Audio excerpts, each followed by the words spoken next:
Good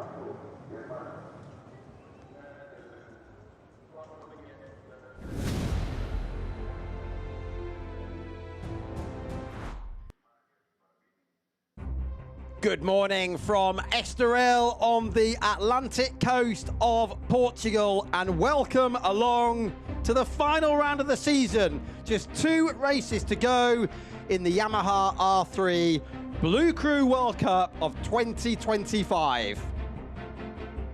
It's an absolutely splendid October morning here. 23 degrees Celsius air temperature. Even though it's only 10 past 10 in the morning, the sun beating down, trap temperature 25 degrees Celsius, and just a calm breeze, as you can see for yourself, as we get ready to go with the newly crowned champion, Alex Di Persio, the 18-year-old Italian, starting on pole position for the 7th time and the 6th time this season.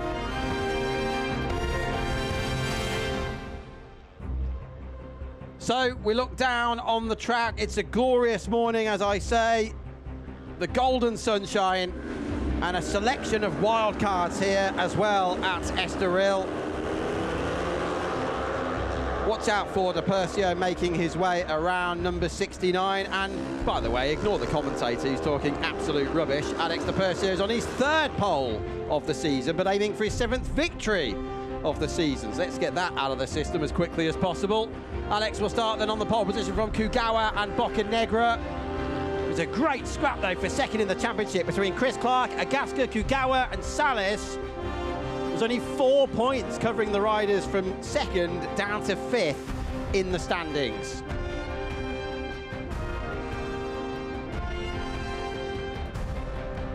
This is the end of the sighting lap. What a tremendous season it's been, with all but one of the races decided by less than 1 second so far. Di Persio then is on pole position. It's his 3rd of the season. Kugawa and Boccanegra alongside him. Then it's Charlie Mendes, Agaska and Salas. Gomez is up there from Turner and Germano, but a selection of new riders as well. Valentino Knežević from Australia is 14th on the grid. David Novak further back than you'd like in 20th position, with the American Nathan Betancourt 23rd. Got a 2nd Valentino in there as well with Maloney. And watch out also for a female rider in the field, which is absolutely fantastic news. I saw her in the paddock on the way across to the commentary box. Rosita. It's Rosa Jimenez Vargas, to give her full name. And she is starting down there in the lower 3rd of the field. It's been very, very competitive here across practice and qualifying on Friday. Top speeds, would you believe? It's incredible, even on these Yamaha R3s, of well over 200 kilometers per hour. And that was from Chris Clark, who was the fastest through the speed trap at the end of the start-finish straight here yesterday. This is not the start of the race. This is the start of the warm-up lap. Can I just say, as we get ready to go on this final weekend of the season, a special thanks from all of us here at Yamaha Racing to all of you watching with us around the world, whether it is on Discovery Plus in Europe and also on the Yamaha Racing YouTube page. I know many of you have been waiting very, very patiently for the stream to get underway. We can see all of your comments flooding in. I must say a special hello to everybody in Indonesia, because with Arai Agaska having made his debut in the category this season, he really has become a star. And of course, he was a winner in Hungary at Balaton Park earlier on in the campaign. In Chris Clark, Tepai Kugawa, Arai Agaska, Mario Salas, and of course the champion Alex Di Persio. We've had 5 winners already in 2025. Are we going to get a new winner or 2, I wonder, this weekend here in Portugal? I did see a nasty accident, unfortunately, into this very next corner, the interior parabolica. I saw it from the TV compound yesterday, and it involved the Japanese rider, Hinata Okada, who has suffered concussion and was taken away to hospital. I am pleased to say that there are no significant injuries, but because of the concussion, the Japanese hotshot will not be starting. He was transported yesterday to Cascais Hospital for further assessments. That's just up the road from the track here. This great venue, which has seen MotoGP in the past, last in 2013. Who will ever forget the Marc Marquez race in the 125 class in 2010, when he crashed on the sighting lap and then stormed through the field. It was a race in which Bradley Smith and Danny Webb had qualified first and second as two British riders, but Marquez came all the way through from the back to win that race. Formula One used to race here as well as recently as 1996, so getting on for 30 years now, but most famous because this is the 40th anniversary since Ayrton Senna in the Lotus came through and won his very first Formula One Grand Prix here back in 1985. So the greats of the past have had their days here at Estoril, and now the stars of the future are getting ready to get underway. When that flag's taken away, it will be because the marshal here has seen a green flag at the back, and only when that red flag's taken away will the starting lights come on. So, De Percio trying to splash some oil on the clutch plates there. That's why he's leaning his R3 to the right-hand side as he starts on pole position. Number 26 alongside is Tepai Kugawa, searching for his second win of the campaign. Tepai was a victor in race 1 at Donington. Number 23, Imon Bocanegra, Barcelona-born. Twice on the podium this season. He's searching for his first race victory. And I was talking about Ayrton Senna. He is running an Ayrton Senna tribute crash helmet there, the yellow helmet on the left-hand side of the front row. 10 laps ahead of us at Estoril. Race 1 is go. Great start from 4th on the grid. Charlie Mendes from the Dominican Republic looking to shoot through on the run down to Tier 1. Kugawa in the middle.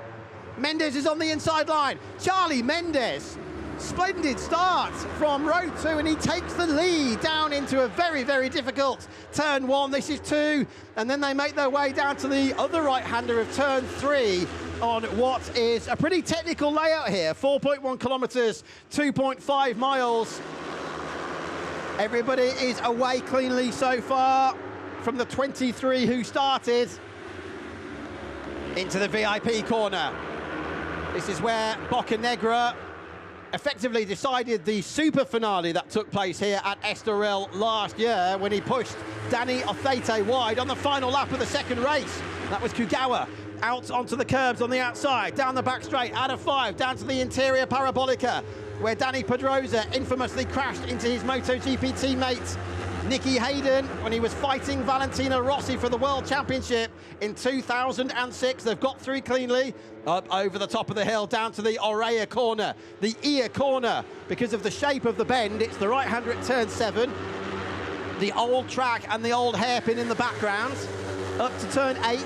And now they're coming up to the left-hander at Gancho, the hook corner, shaped like a hook. It's the chicane. It was added here in 1993 to make it safer for motorcycles. Through the S's, up to the left-hander of turn 11, 12, and now the long, never-ending turn 13, the Ayrton Senna Parabolica at the end of the lap here at Estoril.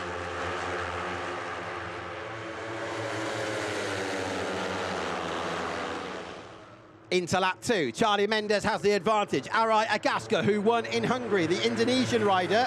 He's already scored points in the Supersport 300 World Championship as a wild card earlier on this season. He has the red helmet. Kakeru Okanuki, searching for his first win, is number 31. White helmet, and he's now up into second place. That was Gene Turner, the half Japanese, half New Zealand rider, running wide in the background. Excellent start for one of the newcomers, the 15-year-old Brazilian, Leonardo Marques.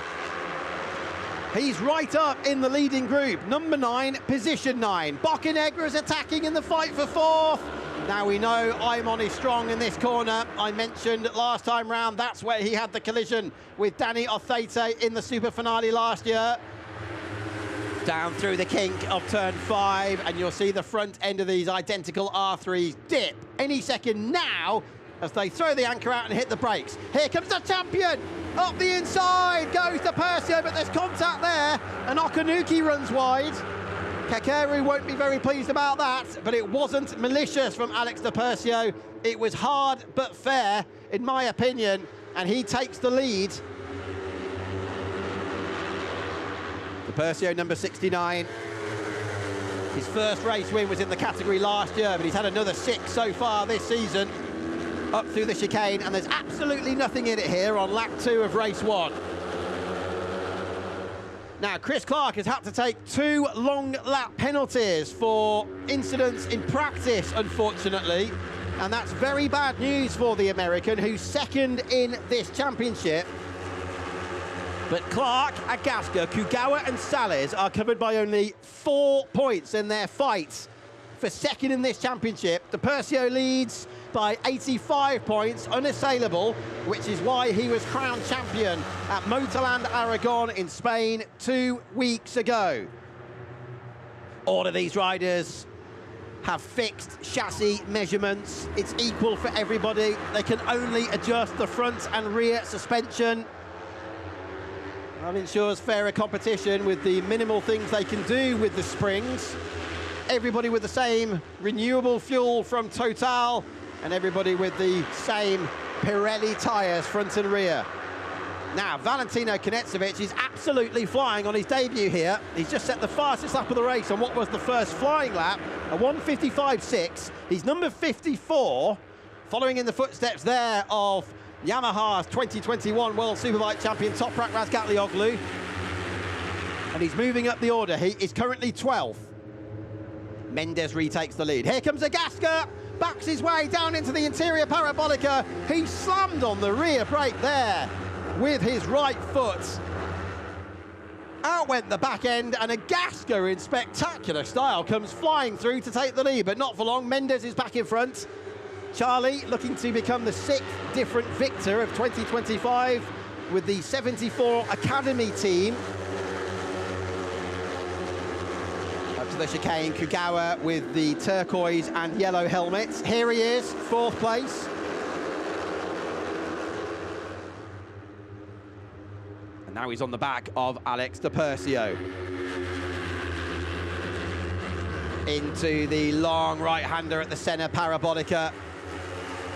As I say, numerous riders in the field are making their debuts, no less than 5 of them debuting in this race today, and many of whom have come through the Yamaha Master Camp in Valencia just a few weeks ago, where the likes of Andrea Locatelli, Jonathan Ray, Remy Gardner and others were supporting the riders. Konecevich has certainly come through there, Marquez as well, but did you see the touch between Kugawa and Agaska? And they're almost touching again as they get down into the right-hander at turn 1. This is great motorcycle racing. Once again, in the FIM Yamaha R3 Blue Crew World Cup. This is our 5th season, and what a season it's been, not least for the champion Alex DePercio. He's already confirmed in the new Sport Bike World Championship next season, and that's going to be replacing World Supersport 300. DePercio will be there, Agaska will be there. I've been reliably informed that Chris Clark has a very good chance of being there, and maybe even one of the Brazilian riders as well. There may well even be a confirmation as early as later on this afternoon on that one, here in Estoril. Look at DePercio shooting through from 4th to 3rd to 2nd now, and further back there's more fun and games here. There's Chris Clark. Now, as I said, there were some incidents in practice. He had to take 2 long lap penalties, and the American is now shooting his way back through the field. He's all the way down the order in 19th place. He's got absolutely nothing to lose. So I'll keep a very close eye on the timing screen to see what Chris can do. The 18-year-old from Arlington, Virginia, supported by Jakob Smerts in his team. Jakob, of course, Kuba Smerts, former World Superbike rider, former British Superbike rider. And look at this fighting at the front. This is all good news for Chris Clark, of course. The more these guys and girls delay each other, the better it is for the American, who's trying to charge back through towards the front of the field. How far up the order can Chris go, I wonder? Although he's 19th, he's less than 4 seconds off the leader. He's in that pack in the background, just coming around the last corner. Now, that's a very different line from Tepai Kugawa and Arai Agaska. They've gone down the outside line, and it seems to be working. Have they geared the bikes to be on their own? As another Yamaha rider, Matteo Vanucci, has been doing fantastically in Supersport 300. He starts on pole position for his race as he contends for the title here in Portugal later on this afternoon. Or have they geared the bikes for a slipstream to avoid bouncing off the rev limiter at the end of the 1 kilometre long main straight?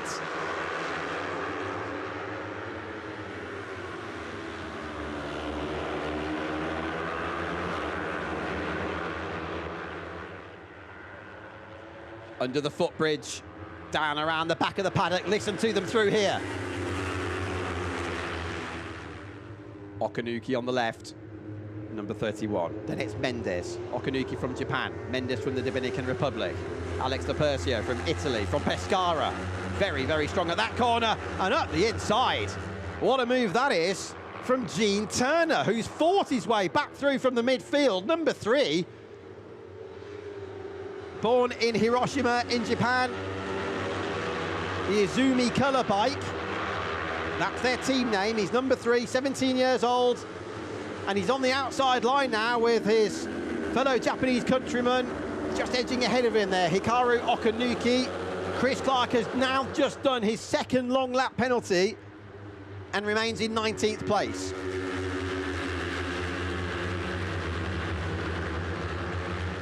Around the centre parabolica, it's Di Persio, Mendes, Okanuki, Turner, Agaska, Kugawa, Super Mario Sales, a winner this year already, 7th.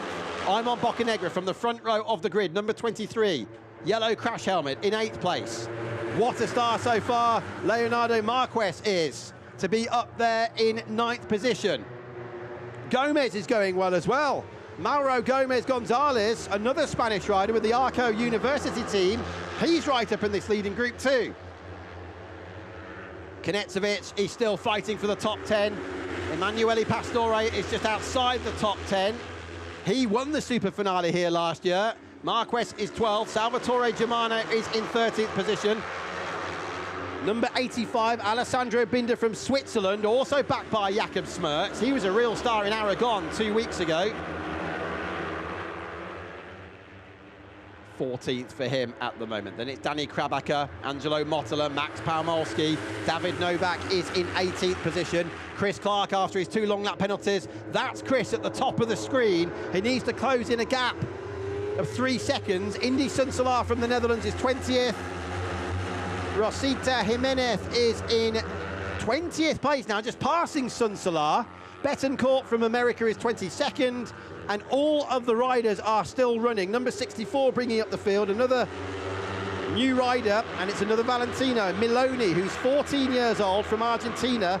He's come up through the ranks in the Yamaha AD78 FIM Latino America Series. So it's absolutely wonderful to see so many riders coming up through the ranks in the different Yamaha R3 Cups we have around the world, not just in Europe, but all around the world. This having already been confirmed as the official support class for the sport bike category next season.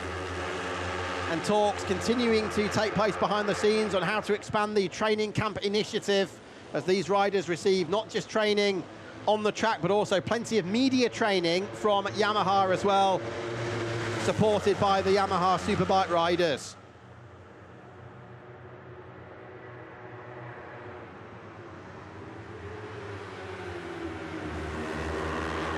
Let's just take stock because we have 4 laps remaining.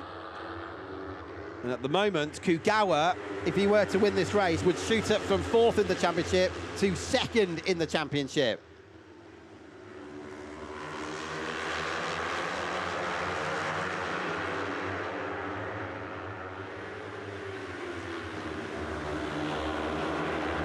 Di Persio has already confirmed his place in World Sport Bike next season. Whoever is 2nd in this championship will have a 50% discounted fee for their entry into the BLU CRU World Cup if they stay here in the BLU CRU World Cup. Whoever's 3rd overall this year will have a 25% discounted entry. That was close, wasn't it? Turner and Mendes. Here's Chris Clark. As I say, he's desperately trying to fight his way back up through the field, but with no benefit of a slipstream. It's getting away from the American. Those 2 long lap penalties are really costing him. He's now 4.1 seconds behind that 18 rider group that still leads this race. And Chris, who at the moment is 2nd in the championship, is going to tumble all the way down to 5th place in the championship. He'll have 1 more race tomorrow to try and get it together. But Chris, who won the opener back at Portimao, also here in Portugal, but that was on the 29th of March, will have it all to do here in tomorrow's finale. Now, just look at this. Let's see if the lead changes between the exit of the last corner and the finish line, which is coming up any second now. Kugawa pulls to the inside line. He's ahead of Turner. Yes, he's in front of him. If that was the last lap, he would have just won the race with that manoeuvre. So the ideal situation, by the looks of things, is to not be in the lead. Coming out of the centre parabolica, Boccanegra has a look at the inside. Mendes is back in front.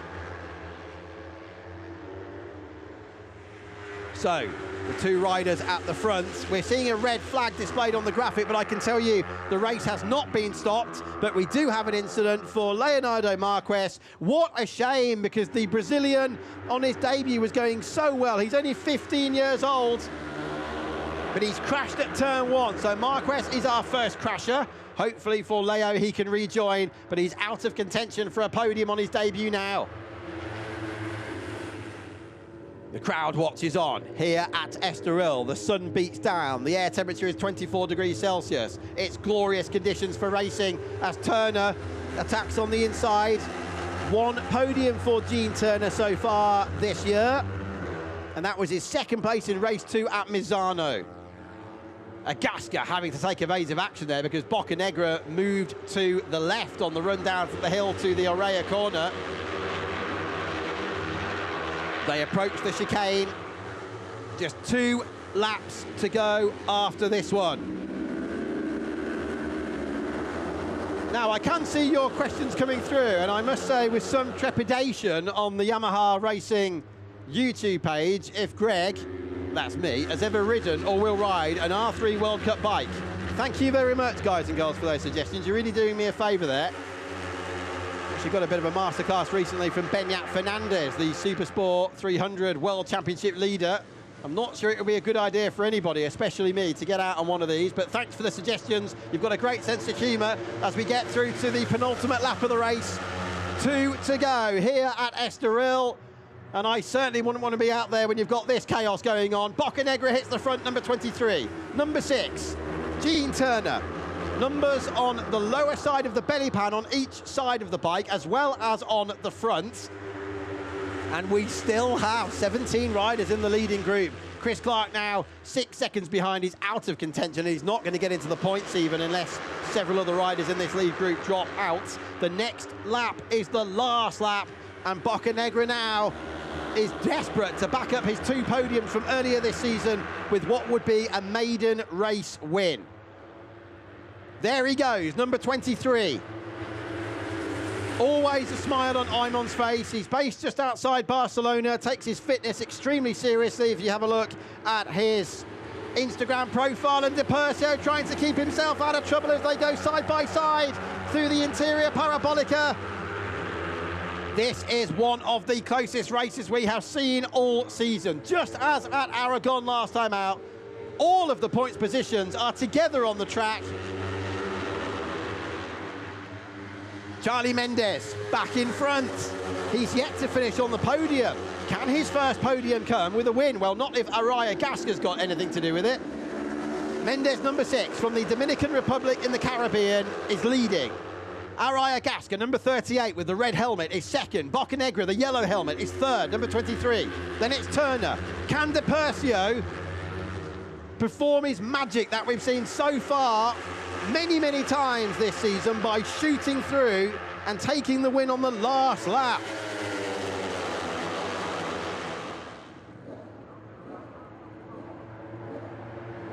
A frenetic race here in Portugal, and I'm sure a frenetic final lap in front of us. 10 abreast down into the right-hander of turn 1 here in the R3 World Cup, and sure enough, Mr. De Persio goes sweeping around the outside of everybody to take the lead. The champion was 5th at the top of the start-finish straight, and he comes out of turn 1 in the top spot. And the others now are desperate to stop Alex, who won the title in Aragon 2 weeks ago, from claiming what would be an incredible 7th victory of the season. That was Germano running wide and out onto the blue paint in the background.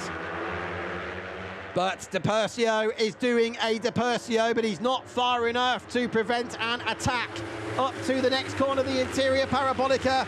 Here comes Gene Turner, number 3. Boccanegra, 23. Kugawa, 26. It's Aimon Boccanegra in the lead. He tried to crowd De Percio to the outside. Alex on the lean angle has tremendous grip and confidence, poise and ability. Amazing talent there from the Italian to have that confidence to just power his way out of the interior parabolica and retain the advantage up to the chicane now on the final lap. Turner is attacking Boccanegra for second place. Mendes has a look. All sorts of colour and movement in the middle of the pack here. They just about get through cleanly. That's the 85 of Alessandro Binder from Switzerland, but they're running out of time now if they want to stop Alex De Percio. There's Super Mario Salles, number 42 from Brazil, but Alex De Percio has a very good run through the last corner. It's not over yet though, because Aimon Boccanegra wants to get in the slipstream. I think Alex De Percio has got enough. Boccanegra is going to be very close. De Percio trying to break the toe, but it's beautifully executed again. Alex De Percio, your 2025 champion, wins for the 7th time this year in one of the best laps we have ever seen for a leader on the final lap. That was beautifully done again. I can't say I'm surprised because Alex has done it so many times already in 2025. And there is poor old Chris Clark. Those 2 long lap penalties have really cost him as he falls from 2nd in the championship down to 5th in the championship. It's still very close though. It's still only 9 points covering Kugawa, Agaska, Salles and Clark, 2nd, 3rd, 4th and 5th. In that order, Kugawa now 2nd, Agaska 3rd, Salles 4th, Clark 5th, moving into the final tomorrow as De Percio, for the first time this season, is over a century of points ahead of the rest of the field. What a dominant performance. We've had 11 of 12 races, and De Percio's championship advantage now is an enormous 101 points. There's Aimon Boccanegra, his 3rd podium of the season. He's 7th in the championship now and is only 4 points in arrears of Emanuele Pastore for a top 6 overall spot, which he'll be hoping for tomorrow. And well done indeed to the Dominican Republic's Charlie Mendes, who finishes on the podium for the first time for the 74 Academy. Based in Barcelona, 15 years old, and I'm sure the steel drums will be going off back in the Caribbean because Charlie Mendes de Oleo, to give him his full name, is on the podium for the first time. A wonderful achievement from him. And that means, incredibly then, 10 different riders have finished on the podium so far this season. There's the winners and losers. You can see that Binder came up 9 places there from 18th on the grid tonight. They had a very good ride. Novak and Palmolsky did well as well to get up into 13th and 14th positions. Pastore, ironically, finishing where he started. And so did De Percio. Pole position and another win. He definitely deserves his place in Sport Bike next season. Of that, there is no doubt whatsoever, as the field make their way back into the pit lane and then the podium ceremony. De Percio knows all about that. Well, there's some crazy ideas coming in. I have to say, on the YouTube page, people asking if I can do the Dakar Rally, pillion lap with top rack. I'd feel a bit more secure doing a pillion lap with top rack, I've got to say, guys and girls. The Dakar Rally, what on earth are you thinking about? That would be madness to myself, other road users and pedestrians. Boccanegra comes in. Well done, Aimon. He is as aggressive as ever as the rider with the Ayrton Senna replica helmet in the 40th anniversary year of Senna's first ever Formula One win here for Lotus in 1985. Finishes on the podium, missing out on the win by just 1/10 of a second. But if you just watch back the last couple of laps of that race, De Percio was late on the brakes, went down the outside of everybody at the start of the last lap into turn 1, swept in front, pulled the pin. He's done it so many times before. He was attacked down into the interior parabolica. But the drive he got on the lean angle, on the left shoulder of the tyre as he came through turn 6 on that final lap, was absolutely out of this world. Unai Calatayud there in the background, Just off to the left-hand side, there he is with the Yamaha cap.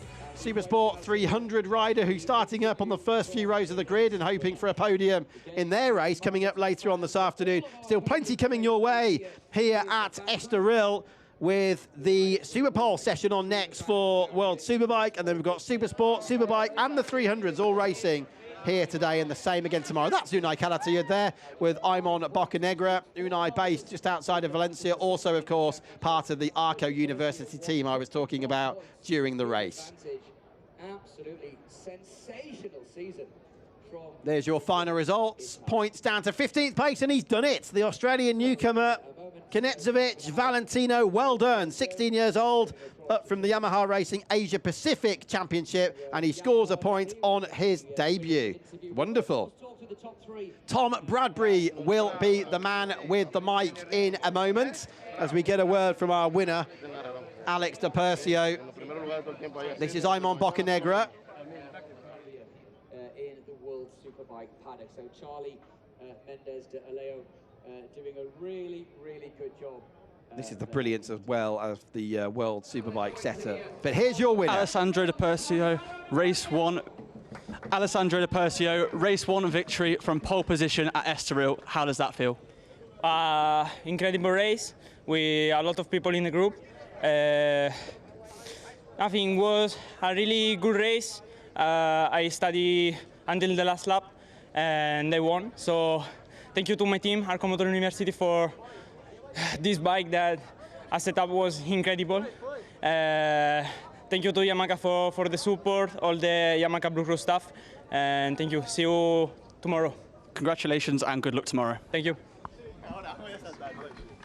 Well said, Tom. Thank you very much indeed for that. Thank you to Alex De Percio as well, of course. Some highlights from his race as we look through the heat haze down the straight here at Estoril. And I'm sure Nicky Hayden will be smiling down on him as well, running his number 69, a number we've seen several times in motorcycle racing. The one and only James Whittam on a Yamaha Thundercat, I do believe, when his very first Supersport race at Donington Park as a replacement rider in 1999 with number 69.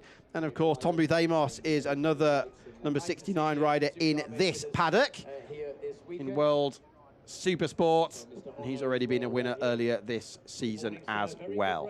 As always, big thumbs up from Mr. Ono. He was I can't wait to see what Alex can do when he jumps on board the Yamaha R7, as it will be in the sport bike category next season. We have the R9, which has already won the Manufacturers' Championship in World Supersport, and they're on the verge of winning the Riders' Championship as well. A top 3 finish for Stefano Manzi could well win the Supersport title here today, depending on what his closest rival, Jan and Ju, does. But it's win-win for Yamaha because the Turkish rider, like the Italian, is on an R9 as well. And it's also looking pretty decent, I have to say, for the likes of Jonathan Ray on the R1. Can he grab a podium this weekend? And what great news that would be for Jonathan. After a difficult couple of seasons, injury-plagued, if he could grab one more podium, because it would be 265 for the legendary number 65. What a nice story that would be before Jonathan retires from full-time racing in World Superbikes next weekend at Jerez in Spain. The penultimate time this season. In third place from the Dominican Republic, Charlie Mendes de Aleo. In second place from Brazil, Aimon Bocanegra.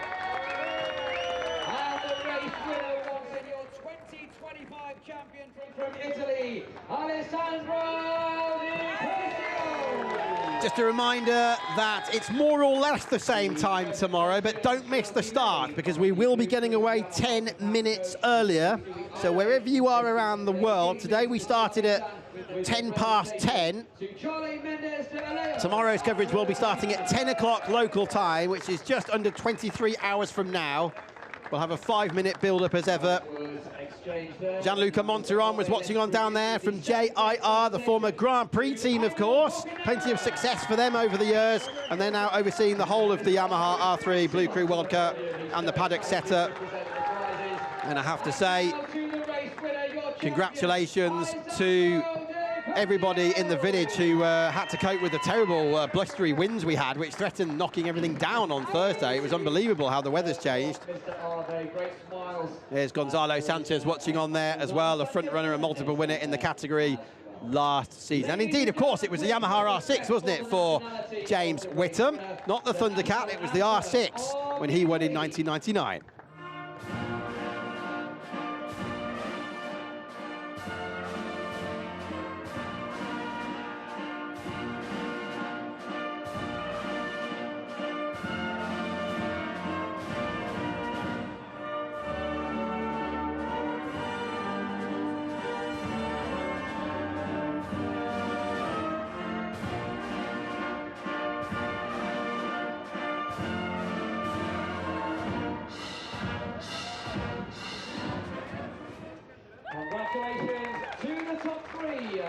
Well, there we are. We'll be back on Sunday to see whether Di Persio can do it again. It's been a phenomenal season here in the R3 World Cup. Just one race to go. Thank you again for all of your amusing, if not slightly worrying comments on the Yamaha YouTube page with some of those suggestions. Di Persio wins from Boccanegra. Charlie Mendes from the Caribbean is on the podium for the first time. And we will be back with race 2 here on Sunday. See you then. Television broadcast to finish, and then we will come out and have a chat to our top 3, our first.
Obrigado a todos vocês. Congratulations, Eamon. We will see you tomorrow as well. Take a seat. And I'm really running out of questions for this guy.